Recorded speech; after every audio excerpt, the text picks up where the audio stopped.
Yo voy embalado porque asumo que esto más o menos me está sonando de los temas anteriores. Bueno, ¿qué le ocurre a la circulación cutánea? Esto lo dijimos, pero vamos a hacer una salvedad. Si yo salgo a correr ahora, en este momento, ¿sí? Estuve sentado todo este tiempo, salgo y me echo un pique. ¿Me van a ver colorado el toque? ¿Se imaginan esa situación? No. No, lo primero que pasa es que me pongo pálido. ¿Sí? Me pongo pálido porque se activó el simpático, hay adrenalina, y como venimos diciendo, salvo el corazón, pulmón y cerebro, en todos lados se vasocontraen los vasos. Entonces pasa poca sangre a la piel. Ahora, si yo sigo corriendo y sigo en actividad cada vez más, ahí la circulación cutánea empieza a cambiar, ¿sí? Y yo me empiezo a poner colorado. ¿Por qué pasa eso? Porque claramente está llegando más sangre a la piel. Entonces, ¿cuál es el mecanismo para que de la vasoconstricción yo pase a la vasodilatación? ¿Por qué quiero que vaya sangre a la piel? Lo han dicho hoy. Para la sudoración. Para la sudoración, para transpirar. ¿Y por qué es importante que transpiremos? Es un mecanismo que se activa para qué, ¿saben? Para sacar el calor que se genera con el ATP. Perfecto. Yo activo todo mi metabolismo, genero mucho calor, ¿sí? Y al generar mucho calor, ese calor se acumula en el cuerpo, y como ustedes saben, nosotros funcionamos en homeostasis, es decir, en condiciones estables. ¿Cuál es mi temperatura normal? Y bueno, entre 36 y 37 grados centígrados generalmente. Si yo salgo a correr y no permito que el calor se elimine, por ahí termino con 42 grados, y es una locura. Entonces, ¿qué hace el cuerpo? Activa mecanismos justamente para disipar ese calor, para liberarlo. Y uno de esos es la vasodilatación, para que esa sangre pueda ser como si fuese medio filtrada, ¿vieron? Como el riñón, que la filtraba para producir orina. Bueno, en la piel, las glándulas sudoríparas, medio que la filtran como para producir sudor, ¿sí? No es tanto así como una filtración, pero tiene un parecido. ¿Bien? Entonces les preguntan, ¿la resistencia vascular de este lecho aumenta o disminuye? Aumenta. ¿Aumenta cuánto? No. Ah, bien. La resistencia vascular No, va a disminuir si hubo vasodilatación. para Claro. transpirar. Bien, perfecto. La resistencia es la fuerza que yo hago para que la sangre no pase. Eso es resistencia. ¿Sí? Es resistir, es oponerse. Entonces, ¿aumenta? Bueno, está bien, pero solamente al principio. Ahora, una vez que yo empecé a aumentar la temperatura corporal, la resistencia disminuye para que vaya mucha sangre a la piel, pueda como pasar el calor por la piel y eliminarse. ¿Sí? Esa es la idea. Por eso la piel, además está roja, está caliente. ¿Sí? Y bueno, ¿cuál es la importancia fisiológica de este mecanismo? Justamente es la termorregulación, es decir, la regulación de la temperatura. Mantener mi temperatura en homeostasis, que no por salir a correr yo pase de 37 grados a 42. ¿Sí? Esa es la importancia del mecanismo. ¿Qué pasa, de hecho, si yo, por ejemplo, tengo mucho frío? ¿Cómo me van a ver si tengo frío? ¿Cómo estoy? Blanco. Estoy pálido, tal cual, estoy blanco, porque no está pasando sangre por ahí. ¿Y por qué no pasa sangre por ahí? Porque las arteriolas cutáneas se vasocontrajeron, es decir, aumentaron la resistencia a que pase la sangre. Y de esa manera, la sangre casi no va a la piel cuando tengo frío. ¿Sí? ¿Saben qué les pasa a las personas que tienen mucho calor? En este caso sí aumentaría la resistencia vascular. En ese caso aumentaría la resistencia para que la sangre no vaya a la piel.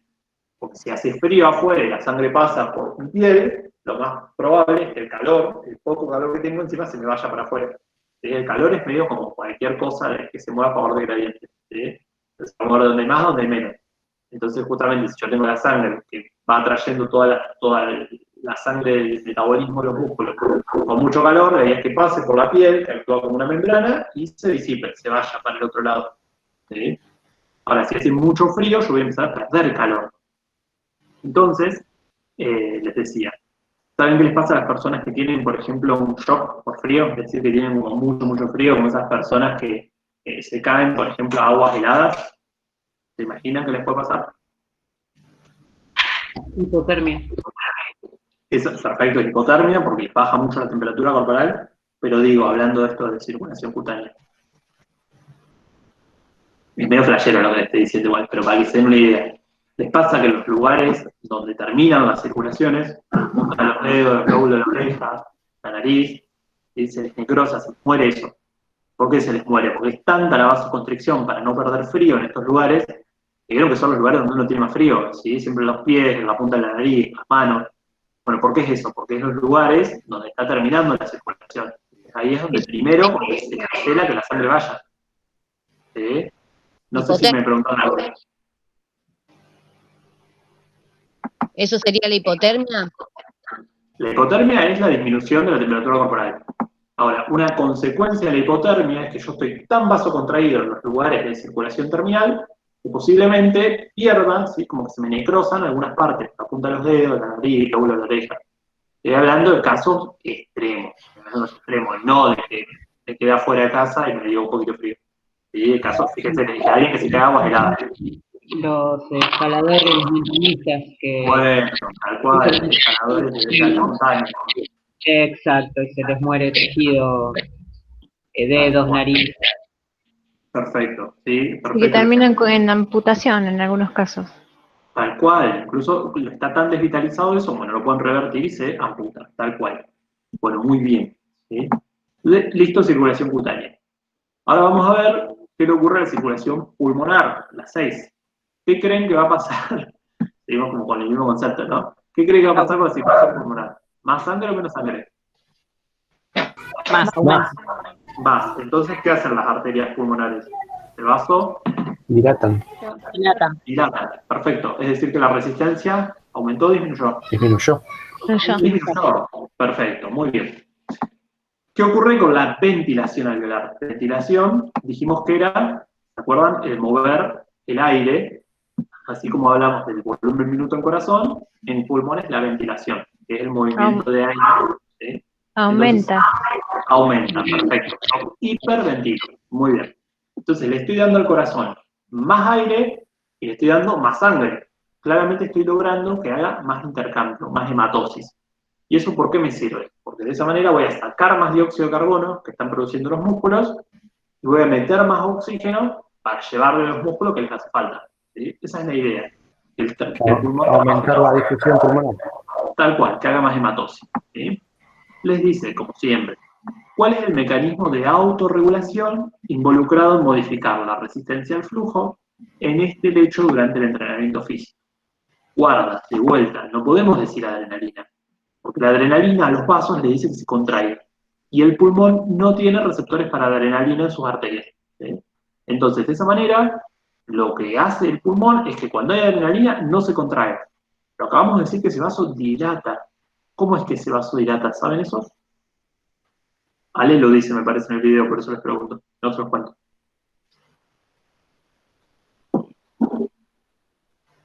No es por la adenosina.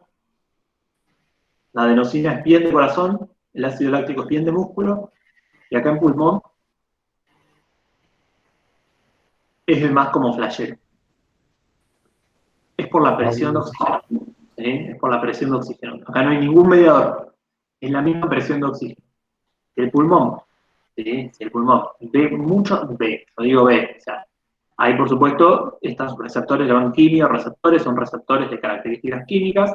Cuando hay mucho oxígeno, ¿sí? Esa cantidad de oxígeno hace que el vaso sanguíneo se dilate. ¿Y para qué me sirve que el vaso sanguíneo se dilate? Porque si yo tengo mucho oxígeno en un alveolo, pero acá no está llegando sangre, no me sirve de nada, porque no lo puedo intercambiar. Entonces, cuando hay mucho oxígeno, el vaso sanguíneo se dilata. Cuando hay poco oxígeno acá, la idea es que no pase sangre por ahí.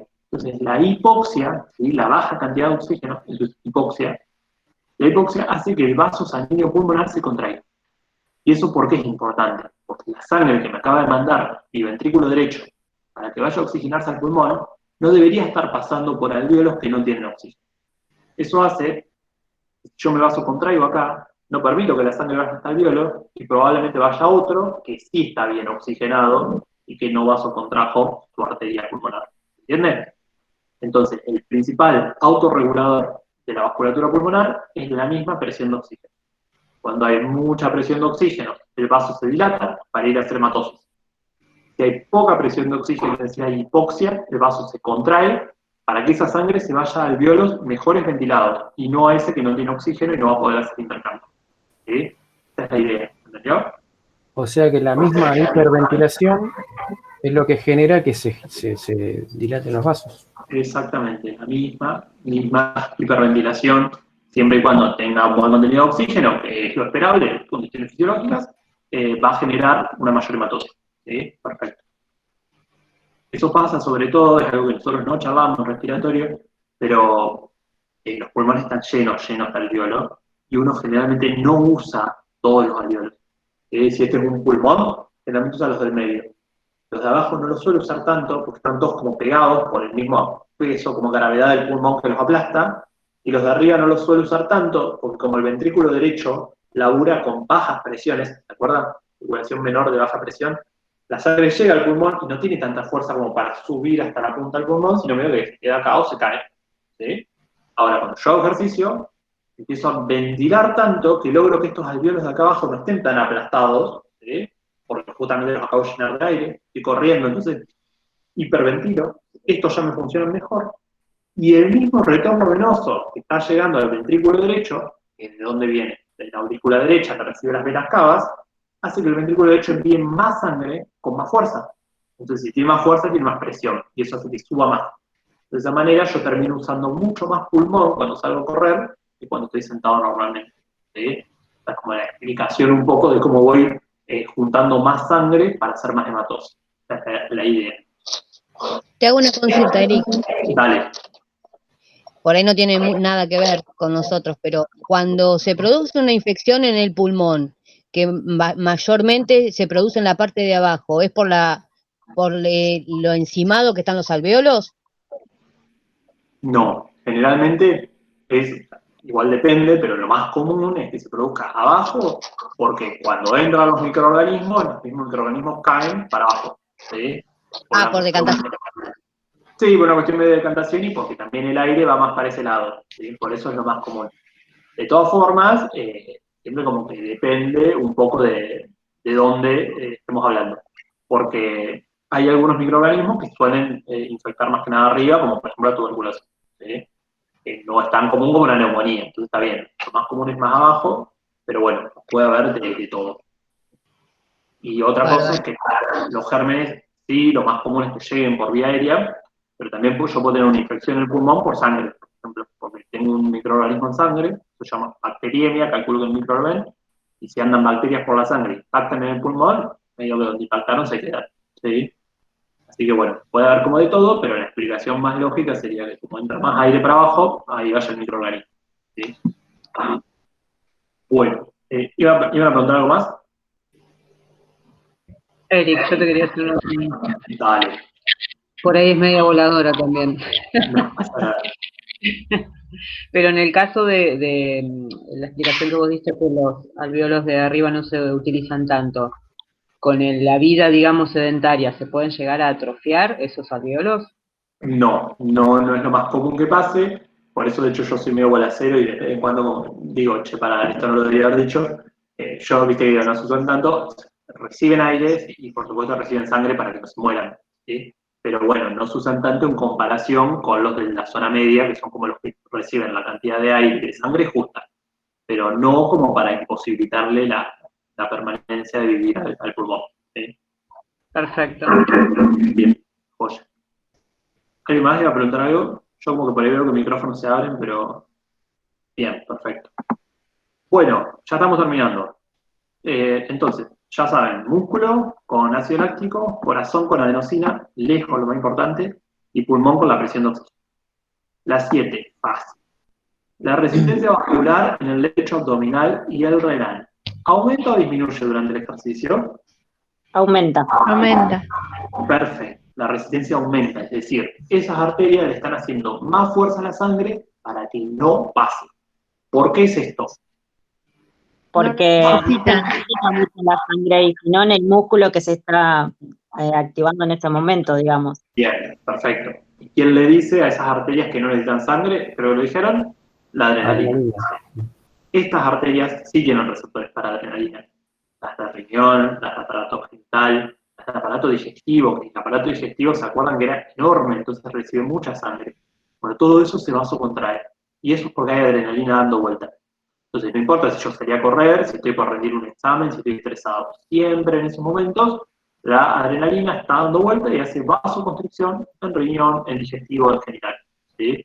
Esa vasoconstricción es lo que explica que la resistencia aumente en estos lechos. Y estos lechos, fíjense que no hablamos de autorregulación, porque no es que ellos decidieron vasocontraerse.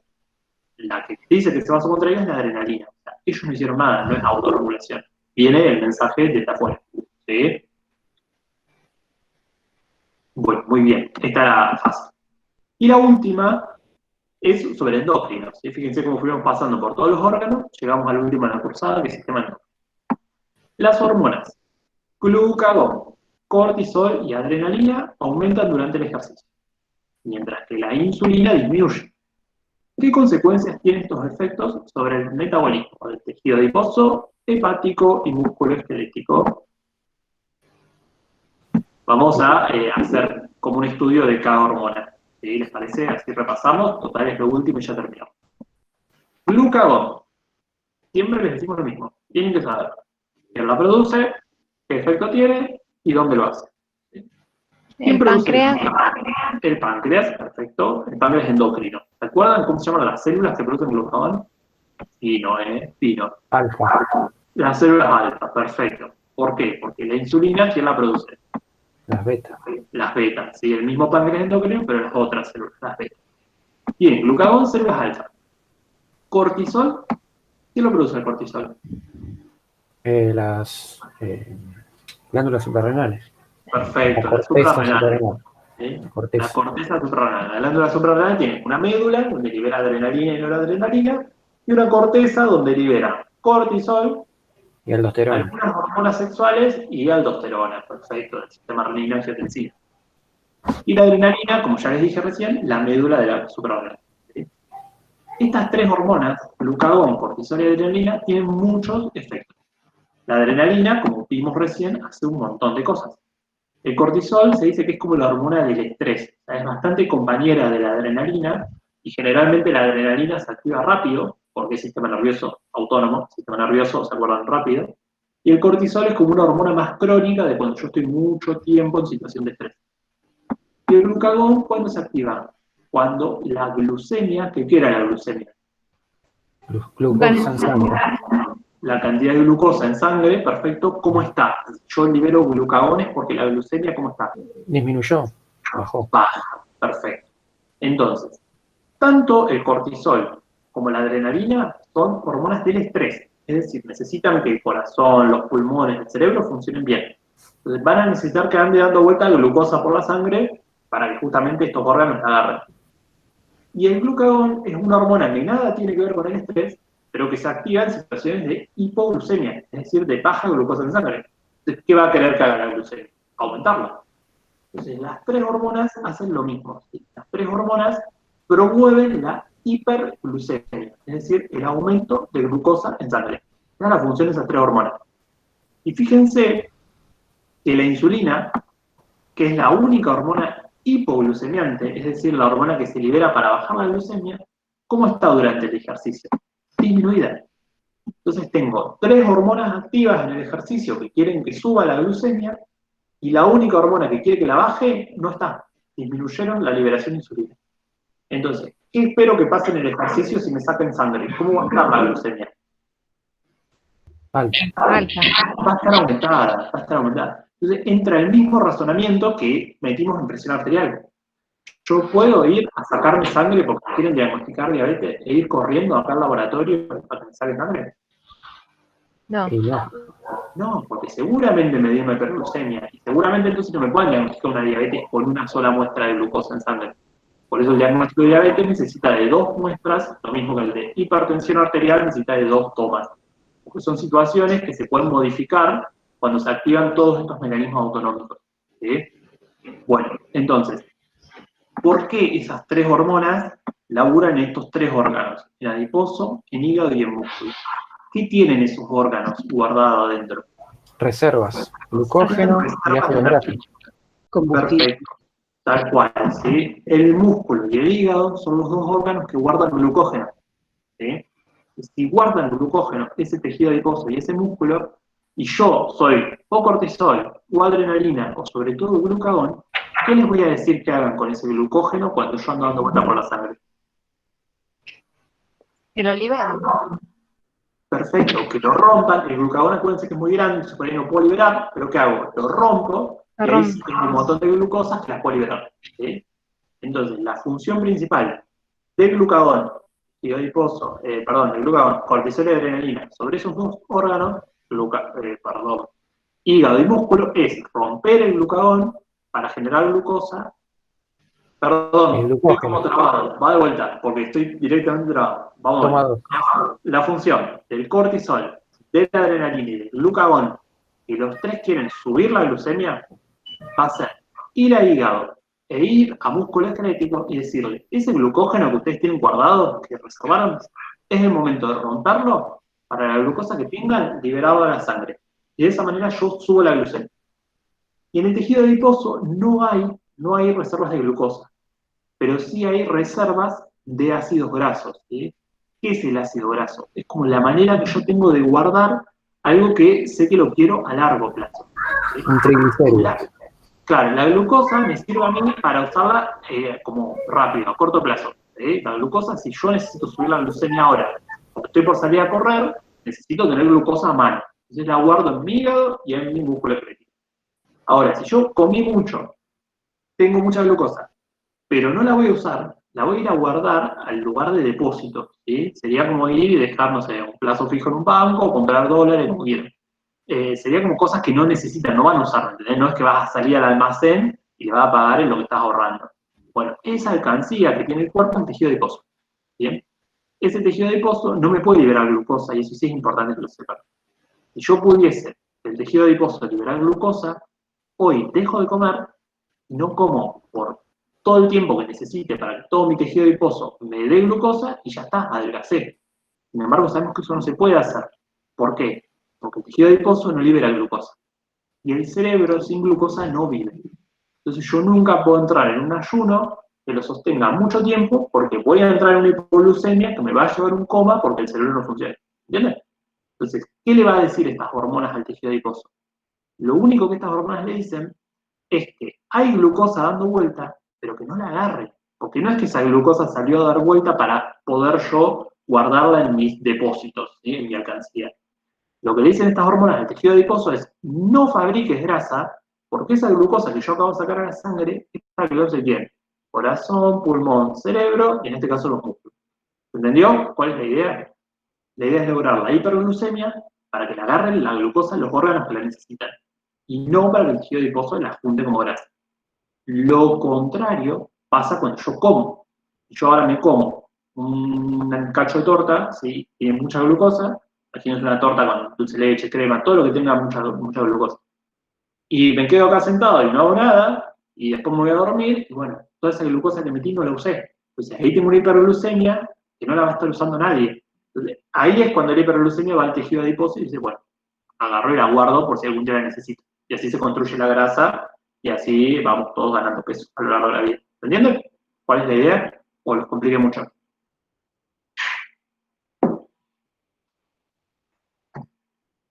Respóndanme.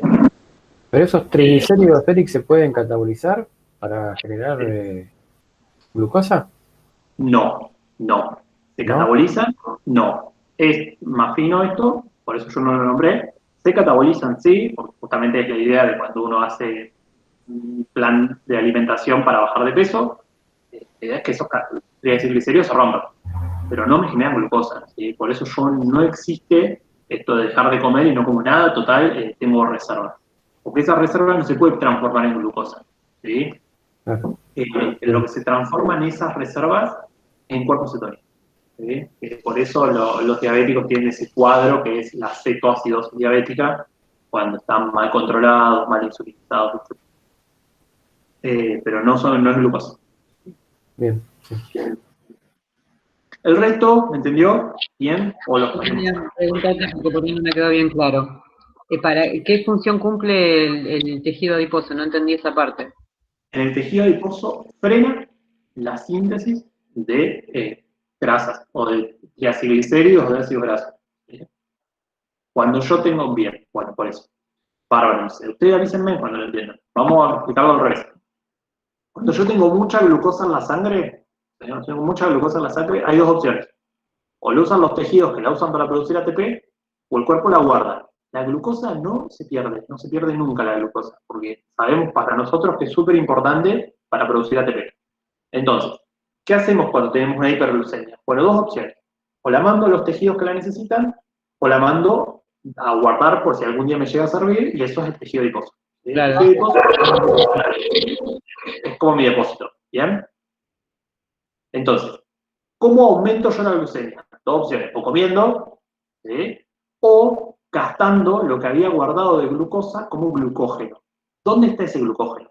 En hígado y en músculo esquelético. Entonces, si yo, por ejemplo, acabo de comer un montón, bueno, ahí voy a tener alta la glucemia, pero porque comí. Y esa glucosa, que anda dando vuelta por la sangre, ¿sí? Se va a ir al tejido adiposo. Ahora, yo agarro y aumento la glucemia, pero porque estoy saliendo a correr, y necesité que mi hígado y mi músculo rompieran todo eso que tenían ahorrado en glucosa para yo mandar glucosa a la sangre y que la use el corazón, lo use el cerebro, yo no voy a permitir que el tejido adiposo la agarre y se la guarde. ¿Sí? Esa es la idea. Entonces, ¿qué hacen estas hormonas que son hiperglucemiantes? Cortisol, adrenalina y glucagón sobre todo. Le dicen al hígado y al músculo que rompan el glucógeno. Porque si rompen el glucógeno, me liberan glucosa a sangre. Y le dicen al tejido adiposo que no agarre esa glucosa, que no forme grasa. Esa es la función de esta hormona. ¿Sí? Cuando pase la situación contraria, cuando yo tenga insulina porque acabo de comer un montón, la idea va a ser que el tejido adiposo ahí sí agarre esta glucosa y se la guarde como reserva. De hecho, la insulina es la principal hormona encargada de aumentar la síntesis de grasa.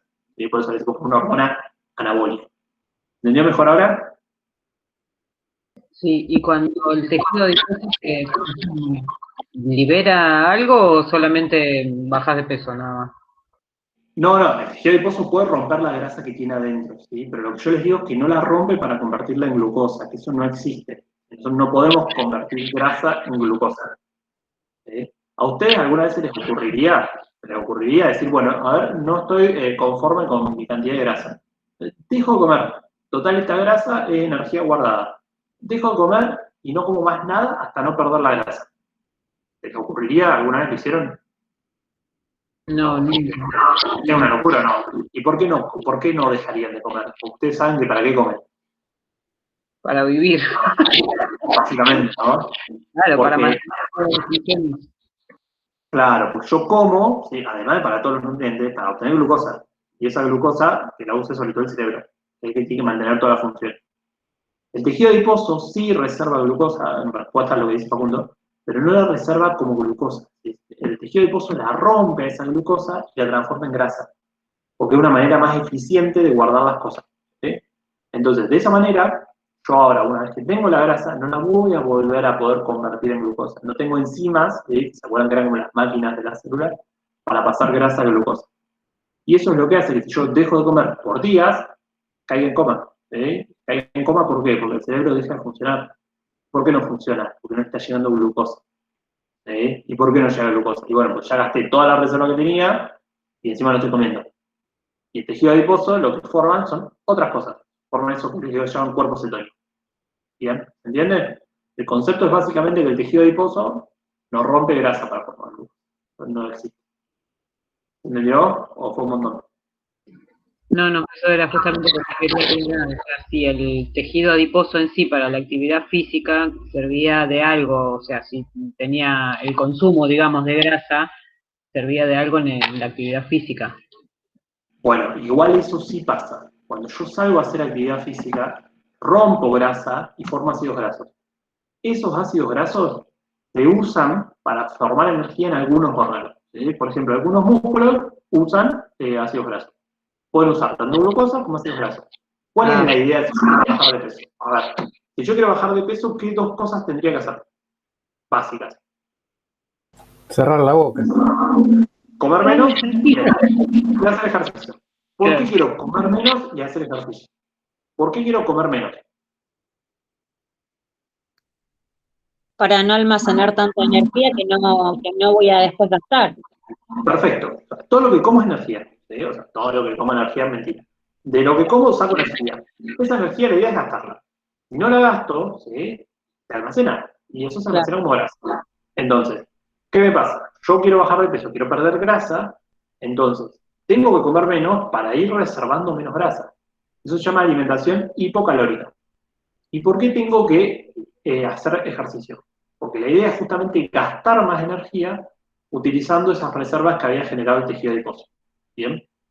Esa reserva del tejido adiposo, que es la grasa, ¿sí? La grasa de la que todos hablamos, esa reserva energética claramente es energía, pero no es energía como glucosa, es otra cosa, son ácidos grasos. ¿Sí? La idea es romperla, ¿sí? Y por eso justamente como que el éxito para lograr perder grasa sería la alimentación hipocalórica con el ejercicio. ¿Sí? Si no hago esas dos cosas, como que posiblemente me cueste más llegar a un objetivo. ¿Entiendes? Pero nunca, jamás, si yo quiero perder grasa, digo, listo, no como.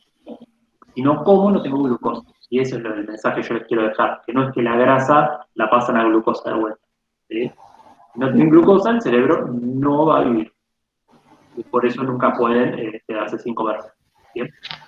Bueno, eso es todo el TP de ejercicio. ¿Lo metimos? Bien, 1 hora creo. ¿Tienen dudas? ¿Quieren preguntar algo? ¿Se entendió? Voy a dejar de grabar.